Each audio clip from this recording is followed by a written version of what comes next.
बच्चों नमस्कार, स्वागत है आपका अपने चैनल मैथ है आसान में। बच्चों आज हम देखेंगे कक्षा 7 की गणित का इकाई फर्स्ट जो है परिमेय संख्या। बच्चों हम कक्षा 6 में हम लोग पढ़ चुके हैं प्राकृतिक संख्या, पूर्ण संख्या। अब हम प्राकृतिक संख्या, पूर्ण संख्या के आगे पढ़ेंगे परिमेय संख्या। आइए एक बार हम आपको रिवाइज कराते हैं क्या होती है प्राकृतिक संख्या। प्राकृतिक संख्या होती है गिनती के लिए जो भी संख्या प्रयोग की जाती है। प्राकृतिक संख्या क्या होती है? गिनती के लिए प्रयोग की जाने वाली संख्या, जैसे 1, 2, 3, 4 से लेकर के अनंत तक की सारी संख्याओं को हम क्या बोलते हैं? प्राकृतिक संख्या बोलते हैं। और हम लोगों ने क्या पढ़ा है? पूर्ण संख्या। पूर्ण संख्या क्या होती है? पूर्ण संख्या होती है जब प्राकृतिक संख्या को 0 से प्रारंभ कर देते हैं। 0, 1, 2, 3 इस तरह से अनंत तक की संख्या को हम क्या बोलते हैं? पूर्ण संख्या बोलते हैं। पूर्ण संख्या की बात आता है पूर्णांक। ऐसे समझते हैं पूर्णांक क्या होता है? पूर्णांक क्या होता है? जैसे -2, -1, 0 इधर इनफाइनाइट तक। थोड़ा सा इधर लिख देते हैं पूर्णांक। 0 फिर 1 फिर 2 फिर 3 इस तरह से आकर के अनंत तक 1, 2, 3, 4 और 0। इसे हम क्या बोलते हैं? पूर्णांक। इस तरह की संख्याओं क्या बोलते हैं? पूर्णांक। तो पूर्णांक निगेटिव भी हो सकता है, ऋणात्मक भी हो सकता है, पूर्णांक धनात्मक भी हो सकता है और पूर्णांक 0 भी हो सकता है। यहाँ से यहाँ तक के हम क्या बोलेंगे? इसे ऋणात्मक पूर्णांक। क्या बोलते हैं? ऋणात्मक पूर्णांक। ऋणात्मक पूर्णांक इसे क्या बोलते हैं? पूर्णांक। सिर्फ क्या बोलेंगे इसे? पूर्णांक। और जबकि इसे क्या बोलेंगे? धनात्मक पूर्णांक। धनात्मक पूर्णांक। तो इससे 3 बातें स्पष्ट हो गई कि प्राकृतिक संख्या किसे कहते हैं, पूर्ण संख्या किसे कहते हैं, पूर्णांक किसे कहते हैं। पूर्णांक के बाद आते हैं परिमेय संख्या। जैसे अभी आप क्या देख रहे हैं कि पूर्णांक संख्या वो संख्या होती है कि जो पूरी पूरी हो, चाहे वो ऋणात्मक हो चाहे वो धनात्मक हो। देखिए 1 है, 2 है, 3 है, इस तरह की जो संख्या है वो क्या है? पूर्णांक संख्याएं हैं। या एक भी ना हो अर्थात 0 हो, वो भी आपकी पूर्णांक संख्या है। अब हम बात करेंगे परिमेय संख्या का। परिमेय संख्या किसे कहते हैं? परिमेय संख्या। यहाँ से आपका कक्षा 7 का कोर्स शुरू होता है। परिमेय संख्या। परिमेय संख्या क्या होती है? वो संख्याएं जिसे हम P/Q के रूप में लिख सकें, जहाँ Q is not equal to 0 अर्थात Q 0 ना हो। P/Q के रूप में लिखने का क्या तात्पर्य है?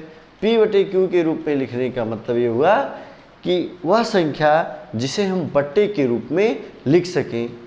ये बट्टे के रूप में, ये बट्टे का रूप कहाँ से आया? अनुपात से। P/Q का मतलब क्या होता है? P अनुपाते Q होता है।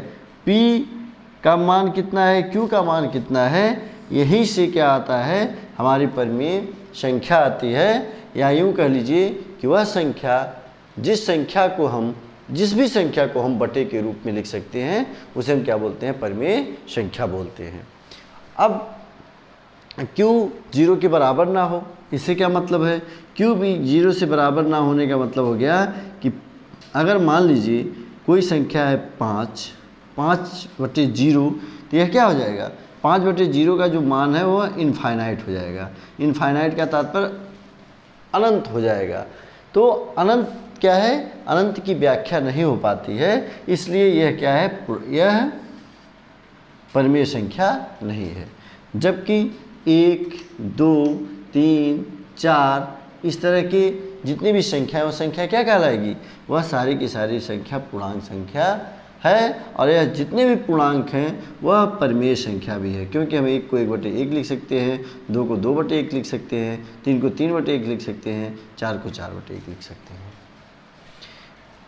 तो जितनी भी संख्याएं बटे के रूप में लिखी जा सकती हैं उन्हें हम क्या बोलते हैं, उन्हें हम परिमेय संख्याएं बोलते हैं। बस एक चीज़ का ध्यान रखें कि जो परिमेय संख्या होती है उसका जो हर होता है इसे क्या बोलते हैं, अंश, इसे क्या बोलते हैं, हर।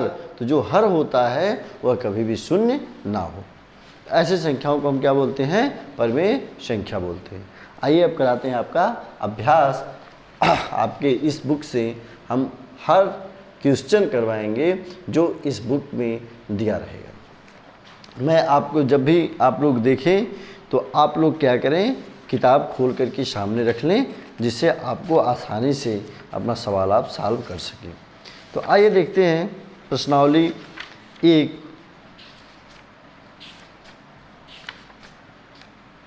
प्रश्नावली 1 का 1A। देखिए अभ्यास 1A, अभ्यास 1A।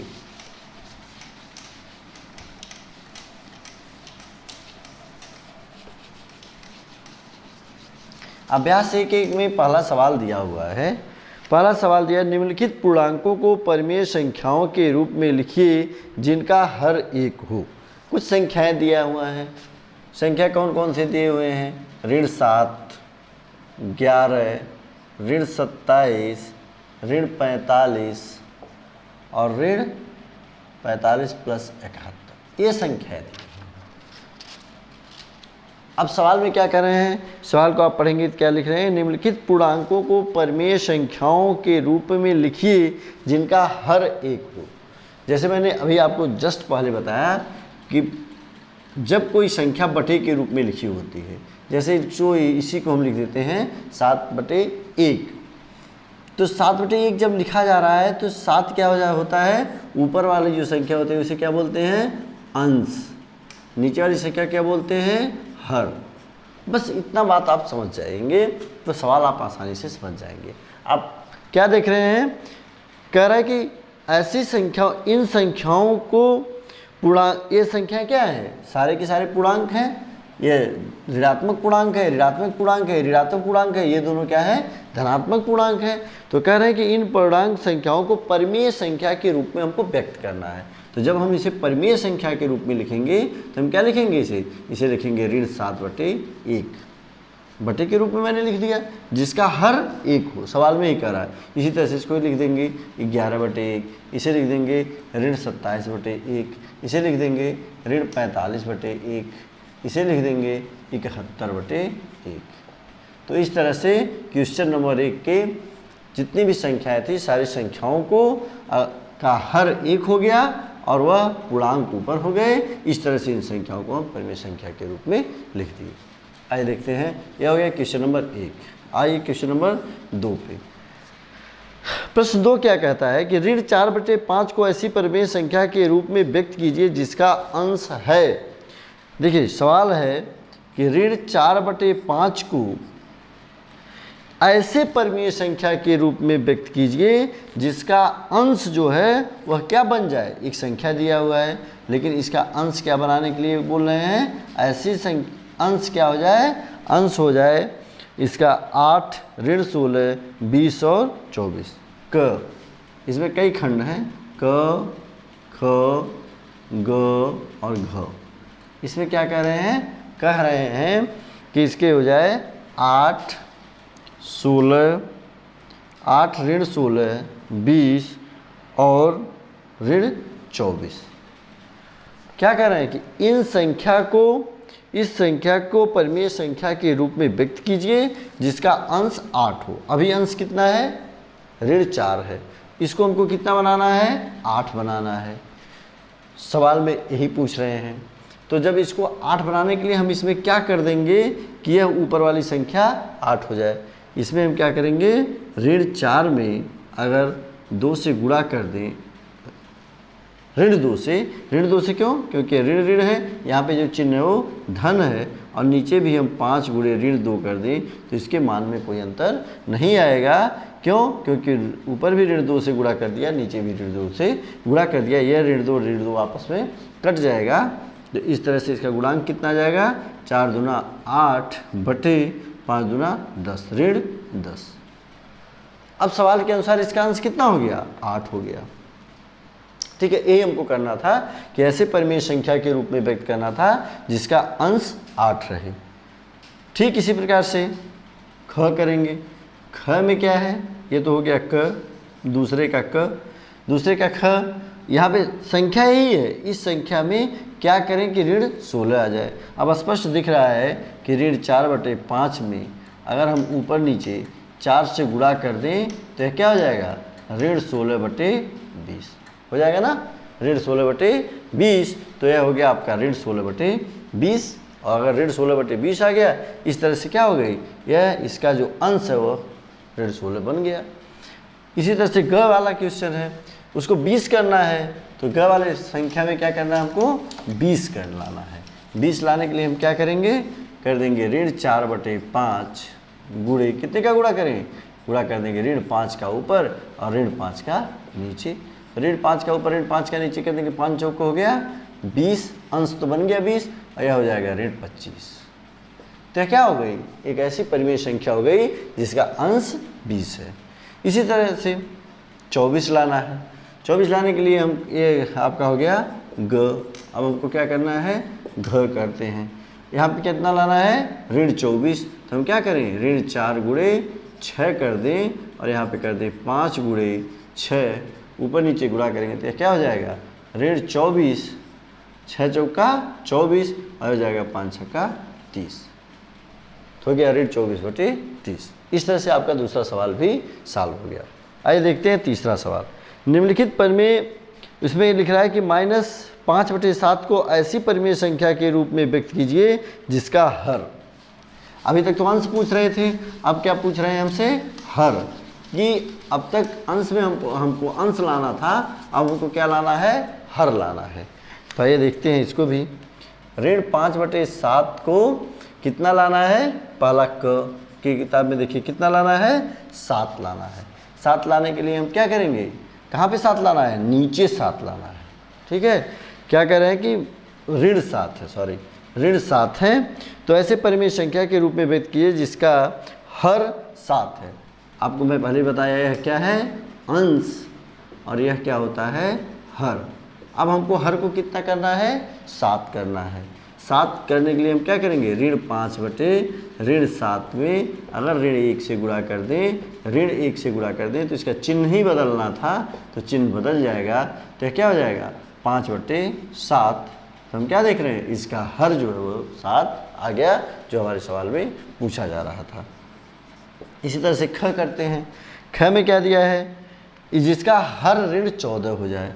हर ऋण 14 करने के लिए ऋण 5/7 गुणे, ऊपर भी 2 से गुणा कर दिए, नीचे भी 2 से गुणा कर दिए, 7 में 2 का गुणा करेंगे तो कितना हो जाएगा, 7 दूना 14, ऋण 14, ऊपर कर देंगे 5 दूना 10, तो ऋण 10/14।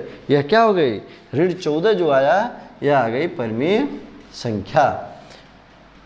ऐसी परिमेय संख्या जिस परिमेय संख्या का जो हर है वह ऋण 14 है। इसी तरह से ग करते हैं। ग में क्या दिया हुआ है, जिसका हर 21 हो। अब क्या करना है, इसका हर 21 लाना है।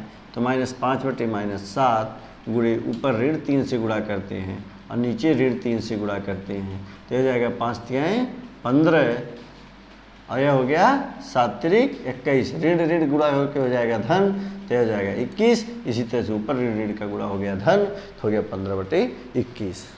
आइए घ कर लेते हैं। घ में क्या लाना है, ऋण 35। ऋण 7 है, ऋण 35 लाना है, तो हम क्या करें, 7 में कितने का पहाड़ा पड़ेंगे, 35 हो जाएगा, 7×5 = 35। तो क्या कर दें, ऋण 5/7 गुणे 5/5, 5 कैंसिल हो जाएगा, कोई बात नहीं, हम लिख सकते हैं। 5×25 ऋण 25 बट्टे क्या हो गया, ऋण 35। क्या हो गया, ऋण 25/ऋण 35। तो इस तरह से हम लोगों ने 3 सवाल कर लिया, question number 1, question number 2, question number 3। इसके आगे आपके इस किताब में 10 क्वेश्चन हैं, 10 क्वेश्चनों में कई सारे खंड हैं, तो आप लोग आगे का क्वेश्चन करिएगा। बचा हुआ क्वेश्चन हम आपको अगले पार्ट में बताएंगे। वीडियो के अगले पार्ट में, जो क्वेश्चन नंबर 4 से लेकर के क्वेश्चन नंबर 10 तक होगा। धन्यवाद। आज का वीडियो सिर्फ इतना है। आप वीडियो को लाइक और शेयर ज़रूर करें, जिससे और लोग भी इससे लाभान्वित हो सकें। अगर आप चैनल पर नए हैं तो चैनल को सब्सक्राइब करें और बेल आइकन को ज़रूर प्रेस करें, जिससे आपको आने वाला नोटिफिकेशन मिलता रहे। धन्यवाद। जय हिंद, जय भारत।